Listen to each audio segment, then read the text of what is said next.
हाँ भाई देखिए, ध्यान दीजिए, सबसे पहले 45 है भाई इसमें।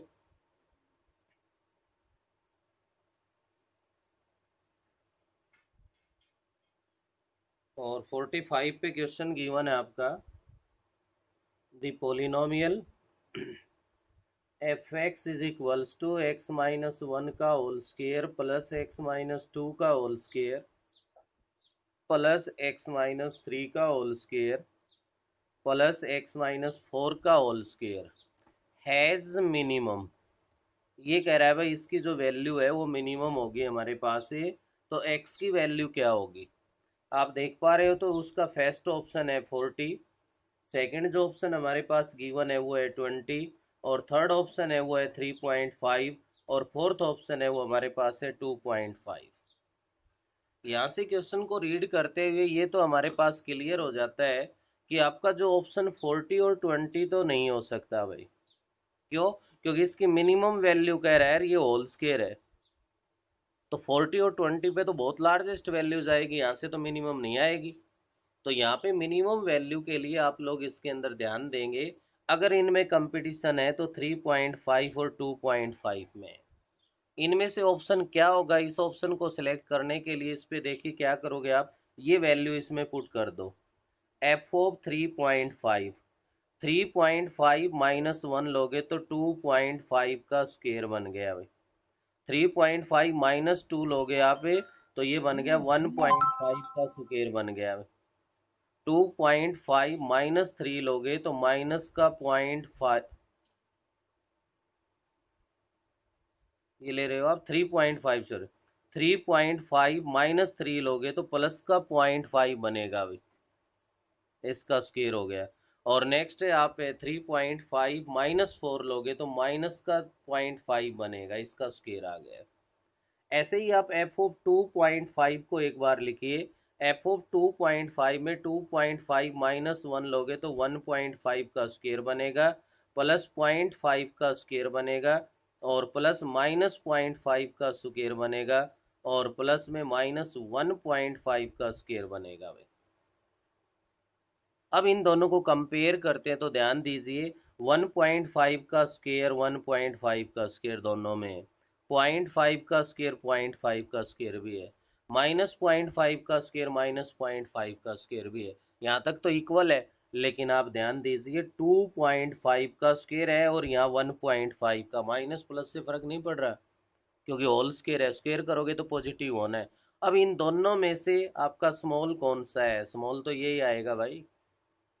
तो ये आएगा, तो ये किस पॉइंट पे है, 2.5 पे। तो इसका जो डी का जो ऑप्शन है आपका वो करेक्ट ऑप्शन बनेगा।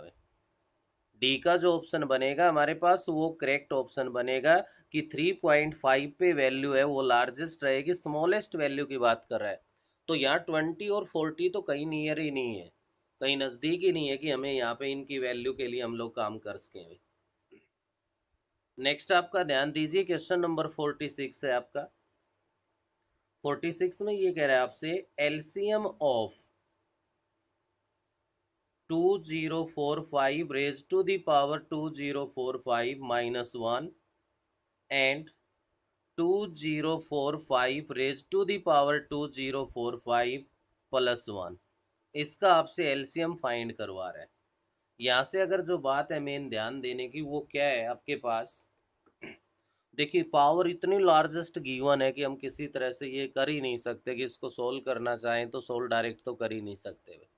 ऐसे में आप लोगों को ध्यान रखना है, अगर आपके पास बेस ओड हो, कैसा हो भाई, बेस ओड हो, पावर चाहे कुछ भी हो सकती है।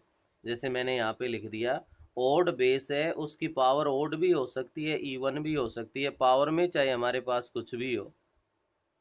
ऐसे ही आपके पास ओड बेस हो हमारे पास, और पावर में चाहे कुछ भी हो प्लस वन, अगर ये दो टर्म आपके पास दे रखी है और इनका आपको एलसीएम बताना है, तो इसके लिए ज़्यादा आपको आगे बढ़ने की ज़रूरत नहीं है। अगर थोड़ा सा आप लोग ध्यान दोगे तो इसमें आप लोगों के पास बनना क्या है, एक बार थोड़ा नॉर्मल सा मैं आपको बता दूं।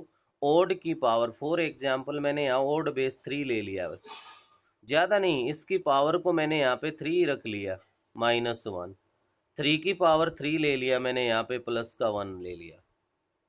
अगर इन दोनों को सोल्व करते हैं तो आप लोग अच्छे से जानते हो 3 की पावर 327 माइनस 126 बन गया, और इसको अगर मैं सोल्व करूं तो 27 प्लस 128 बन गया। ये तो कन्फर्म है, कितनी लार्जेस्ट पावर क्यों ना हो, बेस अगर ओड है और आपके पास -1 या +1 है तो वो इवन बनना है। कैसा बनना है भाई? वो इवन बनना है। और इवन बनना है तो उनके अंदर जो 2 है वो तो उनका फैक्टर कॉमन बनेगा ही बनेगा। जब भी हम लोग एलसीएम लेते हैं तो कॉमन टर्म जो भी बनते हैं उसको वन टाइम लिखा जाता है, बाकी सभी को लिखा जाता है। अगर ऐसा करते हैं तो क्लियर है कि 2 है वो उसमें कॉमन बनेगा। तो इस केस के लिए आपके पास रूल होगा, अगर ओड बेस है आपके पास और एलसीएम बताना है तो मैं आपको बता दूं क्या बनेगा भाई। हाफ इंटू में ए माइनस बी और ए प्लस बी है तो ए स्क्र माइनस बी स्क्र हो जाएगा भाई। तो ओड की जो पावर एन आपने ली थी स्क्र करोगे तो 2n हो गया और माइनस में 1 बन गया। अगर ये बेस इवन होता, क्या होता बेस इवन, इवन बेस वाले में हमारे पास एज इट इज ये हाफ हट जाएगा, ओड बेस वाले में हाफ लगेगा, बस इस बात का ध्यान रखना। तो यहाँ से देखिए इन टर्म्स का मैं आपको एलसीएम बता रहा हूँ, तो एलसीएम के अंदर क्या बना, इनका एलसीएम हमारे पास 1/2 इंटू में 2045 रेज टू दी पावर है, इसका सुकेर हुआ है, सुकेर हुआ है तो वो पावर मल्टीप्लाई में आ गई, 2 इंटू 2045 हो गया, माइनस में 1 आ गया। तो ये बन गया हाफ इंटू में 2045 raise to the power, multiply करोगे तो 4090 -1। तो ये ऑप्शन आपका करेक्ट हो जाएगा भाई। ओड बेस है तो हाफ लगेगा, ओड बेस नहीं है तो हाफ नहीं लगेगा, बस ये ध्यान रखना है आप।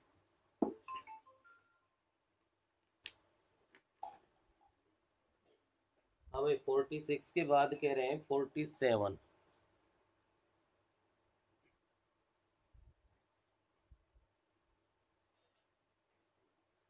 47 में ये कह रहा है 3 raised to the power 72 -1 is divisible by two number between 75 and 85, then sum of two numbers is। ये कह रहा है कि ये आपके पास 3 raised to the power 72 -1 है, उन टू नंबर से डिविजिबल हो कि वो 75 और 85 के बिटवीन लाई करते हो। तो यहाँ से आप लोग इसमें ध्यान दे सकते हो भाई, एक ऑप्शन तो ये बनता है कि इसके power square a square minus b square a square minus b square follow करके कर सकते हैं। एक यहाँ से ये है 3 की पावर है 4 को मैं अंदर ले आऊं और रेज टू दी पावर अगर 4 से इसको डिवाइड कर दोगे तो कितना बन गया 18 -1। तो ये आपके पास बना बेटे क्या 3 रेज टू दी पावर 4 का मतलब हो गया 81 raise to the power 18 minus में 1 आ गया।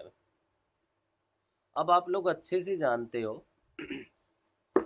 आपके पास यहाँ पे जो नंबर है उसकी पावर इवन है। अब देखिए मैं यहाँ बता रहा हूँ, अगर a raise to the power even क्या स्क्वायर ही ले लिया मैंने, मतलब इवन पावर का अगर स्क्वायर ही ले लिया तो यहाँ से ध्यान दीजिए यहाँ रिजल्ट बना a-1 इंटू a+1 बन गया। क्या रिजल्ट बन गया a-1 इंटू a+1 बन गया कि ये जो भी ए नंबर ले रहे हो इसमें से 1 लेस और 1 ऐड का रिजल्ट हमारे पास बन गया। तो इसका मीनिंग क्या हुआ कि वो इस टर्म से तो डिविजिबल है ही है।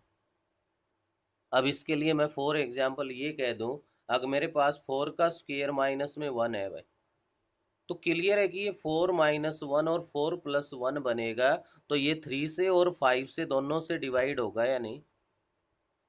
तो ऐसे ही अपने पास 81 raise to the power even है, पावर इवन, ये तो मैंने सुकेर का तो एक एग्जांपल लेके बताया है। अगर पावर इवन हो चाहे वो कितनी लार्जेस्ट क्यों ना हो, पावर अगर इवन है तो आप लिख सकते हो it is divisible bye 81 -1 and 81 + 1। ये किससे डिविजिबल होगा भाई 81 -1 से भी डिविजिबल होगा और 81 + 1 से भी डिविजिबल होगा। अगर ऐसा होगा तो इसका मीनिंग क्या हुआ, ये 80 से भी डिविजिबल हुआ और 82 से भी डिविजिबल हुआ। तो देखिए ये नंबर्स आपके 75 और 85 के बीच में लाई कर रहे हैं नहीं। अब उन्होंने उन टू नंबर्स का सम फाइंड करवाया है, तो सम फाइंड करेंगे तो 80 प्लस 82 इज इक्वल्स टू 162 बन जाएगा हमारे पास। तो ये आपके पास क्वेश्चन नंबर 47 है, जिसका जो सी ऑप्शन है वो आपके पास करेक्ट आंसर होगा भाई। 47 के बाद 48 का नंबर दे रखा है भाई। 48 वाले पे ध्यान दीजिए। ये कह रहा है the sum of all possible remainders which can be obtained when cube of a natural number is divisible by 9। कोई भी नेचुरल नंबर है अगर उसका क्यूब है, उसको ये कह रहा है कि 9 से डिवाइड कर दें तो हमारे पास जो रिमाइंडर आएगा हमें उनका सम बताना है। तो यहाँ से ज़्यादा दूर जाने की जरूरत नहीं है। नेचुरल नंबर्स में आपने स्टार्ट कर दिया 1, अगर 1 का क्यूब लोगे तो आपके पास 1 आ गया, और इसको अगर 9 से डिवाइड कर दोगे तो रिमाइंडर 1 आ गया भाई। ऐसे ही नेक्स्ट नेचुरल नंबर 2 ले लिया, 2 का क्यूब कर लो 8 हो गया, 9 से डिवाइड करोगे तो रिमाइंडर तो 8 ही आ गया। आपने 3 को ले लिया, 3 का क्यूब किया तो 27 हो गया, डिवाइड किया 9 से, तो यहाँ रिमाइंडर है वो आप लोगों के पास क्या बन गया भाई, 0 आ गया। नेक्स्ट आप लोग आगे बढ़िए, अगर आप इसमें 4 लेते हो तो 4 का क्यूब कर दोगे तो आपके पास बन गया 64 बन गया, और 9 से अगर डिवाइड कर दोगे तो 9 7 जा 63, आपके पास रिमाइंडर है वो 1 आएगा। नेक्स्ट और एक दो ट्राई करना चाहो तो 5 का क्यूब ले लो, 125 बनेगा, जिसको 9 से डिवाइड कर दो आप, और 9 से डिवाइड कर दिया तो 9 1 जा 9, 335, और यहाँ पे कितना आ गया भाई 8। मतलब जो आपके पास है 335 27, रिमाइंडर 8 आ गया आपके पास। ऐसे ही अपने पास और किसी भी नंबर से आप डिवाइड कर लो, नोट कर लेना। आपके पास किसी भी नेचुरल नंबर का क्यूब करके अगर उसको 9 से डिवाइड करोगे तो आप लोगों के पास रिमाइंडर या तो 0 आएगा, या 1 आएगा, या 8 आएगा, ये तीन आने हैं। तो ये कह रहा है कि आपसे सम फाइंड करवा रहा है, जो रिमाइंडर पॉसिबल रिमाइंडर होगा उसका सम बताना है। तो 0 plus 1 plus 8 is equals to 9 आ जाएगा।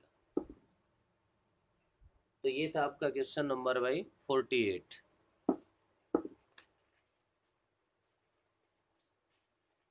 48 के बाद नेक्स्ट आपके पास जो क्वेश्चन है वो है, इन्होंने जो नंबर गिवन है आपका वो 54। देखिए बेटा 54 का क्वेश्चन क्या है। 3 raise to the power 132 plus 9 raise to the power 67 plus 81 raise to the power 32 plus 9 raise to the power 65। क्या भाई, 3 रेज टू द पावर 132 है, 9 रेज टू द पावर 67 है, 81 रेज टू द पावर 32 है, 9 raise to the power 65 is not divisible by the number. ये कह रहा है इनमें से कौन से नंबर से ये डिविजिबल नहीं है, हमें ये बताना है इसके अंदर। तो इसके लिए आप लोग ध्यान दीजिए, आपको स्पष्ट नजर आ रहा है। इतनी पावर हम लोग एक्सपेंड कर तो नहीं सकते, लेकिन ऐसा है कि सबका बेस देखिए 3 बन सकता है, तो सभी का बेस 3 बना लो। ये आपके पास 3 रेज टू द पावर 2 बनेगा, और 3 raise to the power 2 all raise to the power 67 plus 81 है तो 3 raise to the power 4 all raise to the power 32, 3 raise to the power 2 all raise to the power 65। ऐसा कर लेते हैं तो 3 raise to the power 132 बन गया, plus 3 raise to the power 2 से इसको मल्टीप्लाई कर दो, और 2 से मल्टीप्लाई कर दोगे तो 2 7 जा 14, 1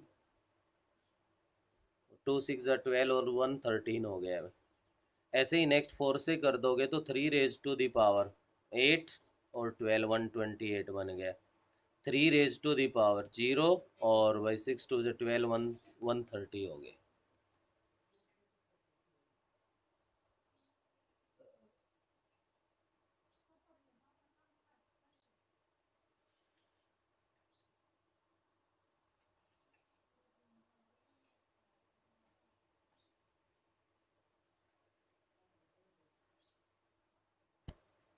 हाँ भाई, यहाँ से ध्यान दीजिए आप। अब इसमें देखिए आपके पास 3 रेज टू दी पावर आप कितनी कॉमन ले सकते हो, और कॉमन ले सकते हैं उसके अंदर अपने पास स्पष्ट दिख रहा है 3 raise to the power minimum है 128, और 3 रेज टू दी पावर 128 को हम कॉमन ले लें यहाँ से तो 32 है, तो इसका मतलब 3 रेज टू दी पावर कितना रह गया भाई, 4। और नेक्स्ट आपके पास 34 है, तो 128 आपने कॉमन ले लिया, तो यहाँ से क्या बनेगा 3 raise to the power 6 plus में 1 आ गया, plus 3 raise to the power 2 आ गया। 3 raise to the power 128 into में अपने पास बनेगा भाई 3 रेज टू दी पावर 4 को अगर हम लोग सोल्व करते हैं तो ये तो बन गया 81। 3 रेज टू दी पावर 6 को सोल्व करोगे तो आपके पास बन गया कितना 729, प्लस 1 प्लस में 9 आ गया। 3 raise to the power 128 into में अपने पास यहाँ पे बनेगा भाई, ये बन गया आपका कितना 81 प्लस में 9 90 हो गया, प्लस में आपका 730 हो गया भाई। 3 रेज टू दी पावर 128 और इंटू में अपने पास यहाँ पे बन जाएगा 90 ऐड कर दोगे तो 0, 9 3 12 और 1 कैरी है तो ये बन गया 8। 3 raise to the power 121 into में 820 है भाई। अब आप अपने ऑप्शन से इसके अंदर वो देख सकते हो कि ये नंबर किससे डिविजिबल नहीं है। सबसे पहले 2 की बात आती है तो 2 से तो डिविजिबल है भाई, फर्स्ट वाला ऑप्शन रिजेक्ट हो गया। सेकंड ऑप्शन पे अगर मैं आता हूँ 5 की बात करता हूँ तो 5 से भी डिविजिबल है। अब अपने पास थर्ड और फोर्थ ऑप्शन है, देखिए यहाँ पे 43 से डिवाइड नहीं हो रहा भाई, और नेक्स्ट 41 है, 41 से भी डिवाइड हो रहा है। तो यहाँ से क्लियर है कि आप इसको लिख सकते हो which is not divisible by 43। ये 43 से डिवाइड नहीं हो रहा बेटा, तो 54 का आपका जो ऑप्शन है वो सी वाला करेक्ट ऑप्शन हो जाएगा। नेक्स्ट हमारे पास आगे बढ़ते हैं तो क्वेश्चन नंबर 59 है भाई, 59 का डाउट है आपका। 59 में ये कह रहा है a train travel some distance at a constant speed, if the speed of the train would have increased by 15 km per hour then it would have taken 4 hours less। तो यहाँ पे आप ध्यान दीजिए, let speed of train is equals to x kilometre per hour, उसके बाद distance find करवा रहा है तो डिस्टेंस को अज्यूम कर लिया y किलोमीटर। तो यहाँ से आप लोगों को पता है कि जो टाइम है वो हमारे पास फॉर्मूला किसके इक्वल होता है भाई, distance upon speed, distance upon speed. तो यहाँ से डिस्टेंस अपॉन स्पीड के लिए तो टाइम में ध्यान दीजिए, ये कह रहा है कि अगर स्पीड को 15 किलोमीटर इंक्रीज कर दिया जाए तो टाइम है वो 4 घंटे कम लग रहा है। तो टाइम आप फाइंड करोगे, जिस स्पीड से टाइम फाइंड करोगे तो इससे ज़्यादा हो गया ना इसके कंपैरिजन। तो फर्स्ट कंडीशन बनेगी y अपॉन में x माइनस में y upon x plus 15 is equals to 4। ये फर्स्ट कंडीशन बनेगी भी। आप इस कंडीशन की हेल्प से या तो आप y की वैल्यू ले लीजिए, y को कॉमन ले लो सबसे पहले, x इंटू एक्स प्लस में 15 बन गया, और न्यूमरेटर में आपका x प्लस 15 माइनस एक्स हो जाएगा इक्वल्स टू 4 है, x यहाँ कैंसिल हो गया, और भाई y इज इक्वल्स टू बनेगा आपका 4 अपॉन 15 इंटू में x इंटू एक्स प्लस 15 बनेगा, इक्वेशन फर्स्ट डाल दो, ये y आ गया। सेकंड जो कंडीशन है उसके अकॉर्डिंग क्या कह रहा है उसमें आप ध्यान दे सकते हो।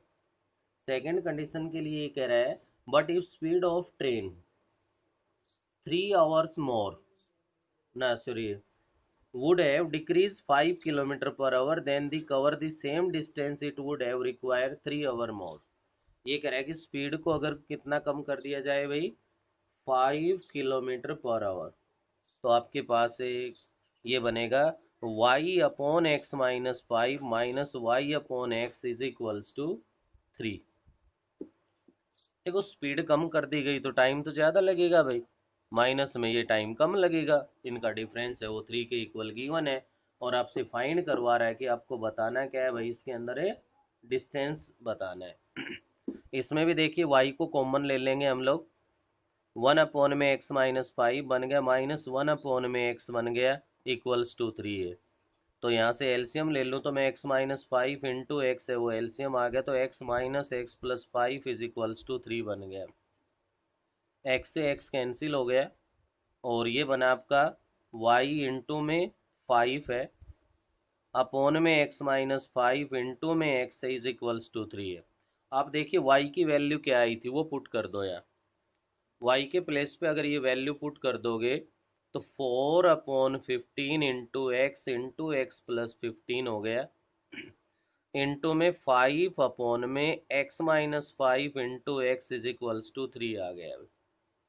तो देखिए आपका x से x डिवाइड हो गया, 5 से आपने डिवाइड किया तो 3 पे डिवाइड हो गया। क्लियर है? 3 उधर मल्टीप्लाई में चला गया, x माइनस 5 गया, इधर 4 है, 4 से अंदर मल्टीप्लाई कर दोगे तो 4x प्लस में 60 बन जाएगा। ऐसे ही इधर 3 गया तो 9 बन गया, 9 को x माइनस 5 से मल्टीप्लाई करोगे तो 9x माइनस 45 बन गया। 45 को मैं इधर ले आया तो आपके पास 105 इज इक्वल्स टू 5x बन गया। सोल्व किया तो x की वैल्यू 21 आ गई। हमें तो y बताना है भाई, x नहीं y। तो y की वैल्यू फाइंड करनी है तो पुट कर दो इक्वेशन फर्स्ट में, 4/15 इंटू 21 प्लस में 15, 21 में 15 को ऐड कर दोगे तो ये हो गया आपका 5 प्लस में 16 336 हो गया। 3 से 5 पे डिवाइड हो गया, 3 से 7 पे डिवाइड कर दिया, 28 इंटू में 36 डिवाइड अपॉन में डिवाइड बाई 5। तो इसको आप लोग सोल्व कर लेना।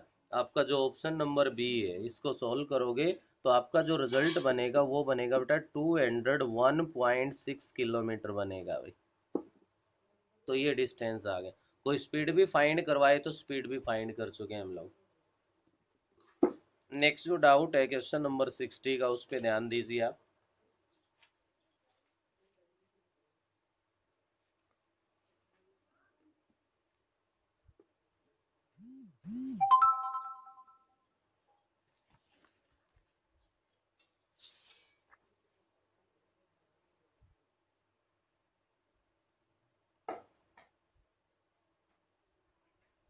हाँ भाई 60 वाले क्वेश्चन में ये कह रहा है the triplet A B C are positive integer satisfy the following conditions, then the sum of a plus b plus c, A B plus B C is equals to 24 है, next A C plus B C is equals to 13 है, और एक क्या given है condition ध्यान दीजिए, a B C are positive integer, a B C are positive integer,